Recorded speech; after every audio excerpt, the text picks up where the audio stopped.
All right, so over the last couple of days, we got our first unofficial looks of the projected top two picks in the upcoming 2025 NBA draft in Cooper Flagg and Ace Bailey. One thing that is so interesting about these two guys being like the top two projected guys in this coming draft class is, for one, both of them are playing on the collegiate level, and both of them have an opportunity to play deep within the NCAA tournament as the top two projected picks. Rarely have we gotten that. Most of the time in the NBA draft with the top two picks, it's like one guy played on the collegiate level and the other guy maybe played for a G League team or played international ball. So a good example of that was Cade Cunningham and Jalen Green, where you had Cunningham playing in the NCAA tournament and you had Jalen Green, who just went past the college level and went straight into the pros playing, I think, for G League Ignite. I have to go back and look at the team he played for in the G League level. But you have those type of situations. Or you just have situations where flat out the top two guys, none of them even played college basketball, and maybe they played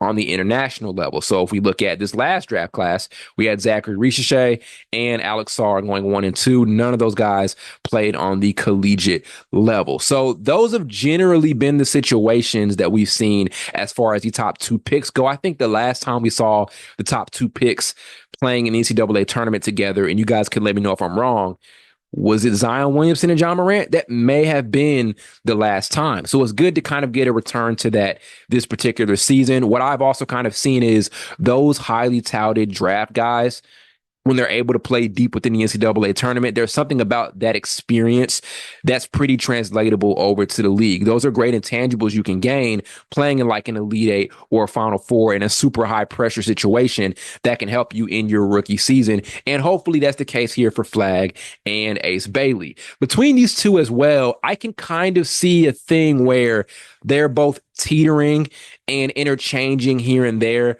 between being that number one and number two projected pick, right? I can see a world where there's 1 month where we're like, yep, it's going to be Flagg, which right now that's where we're at. Generally, most people think that Flagg is the number one pick, but maybe come like February, we're thinking, nope, it's going to be Ace Bailey.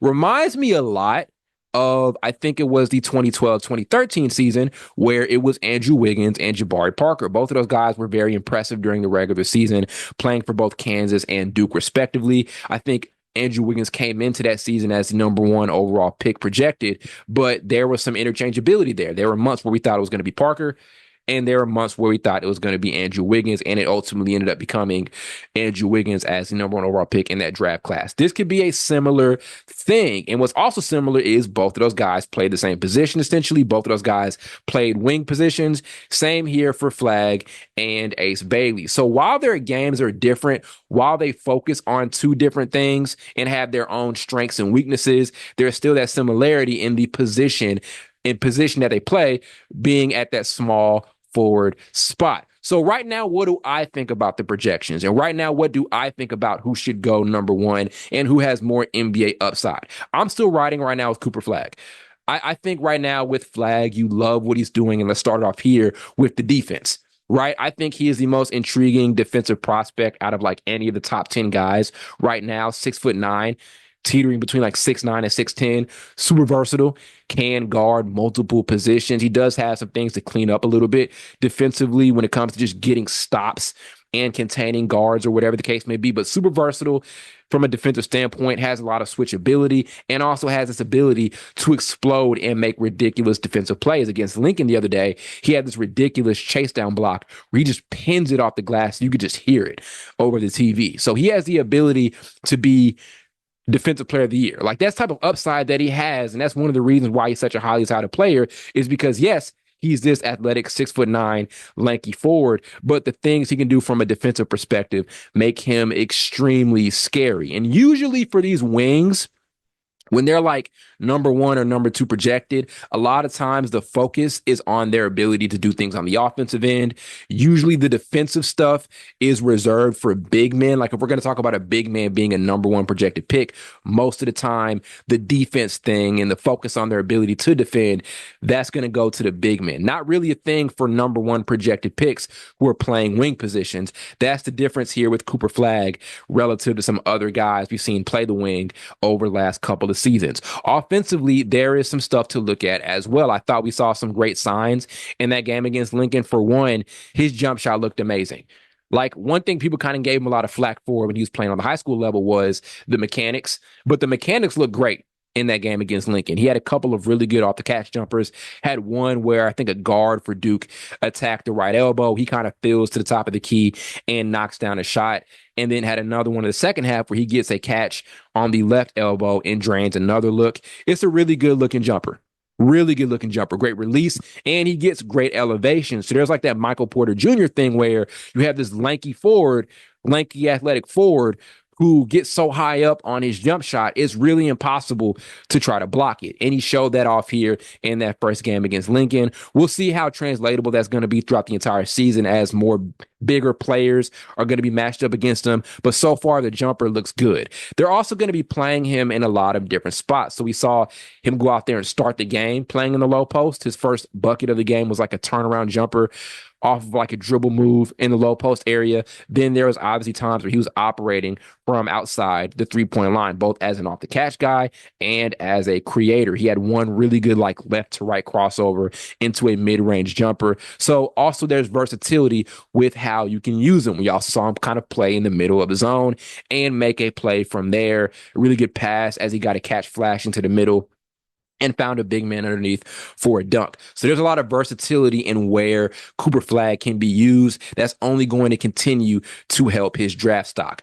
Over here to Ace Bailey. I'm not downing him at all. I still think he is an amazing prospect, but I think the all-around stuff for Flagg makes him that much more impressive. But as I said, there is still a world where Ace Bailey can get in our heads as the number one guy, right? There could be months where we are thinking that throughout the season. His game is very simple. He is this dynamic scorer, kind of like a T-Mac. And there are actually some similarities in how he played the other night with Rutgers with that pull-up jumper. It looked really Tracy McGrady-ish. Like it really did remind me a little bit of Tracy McGrady with how he was getting to that shot. Amazing, prolific shot creator. Your question for him is going to be this. What are you going to be doing outside of making shots and outside of being this dynamic scorer? If that part of your game gets taken away, or if you're not the focal point, which they're going to be nice where that happens, what else are you doing? He's sharing the court with another amazing offensive player who could end up hopping within that top three within and of himself in Dylan Harper. They're going to be nice where Dylan Harper is going to be operating as the guy here for this Rutgers team and taking over. So what other things is Ace Bailey going to bring to the table? Is he going to be able to play make? Is he going to be able to be an elite level defensive player? Maybe if the jumper isn't falling. So right now, people are leaning more towards Flagg because of the all-around ability and the all-around skill set. This takes nothing away from Ace Bailey's scoring ability because he is the best pure scorer in the class.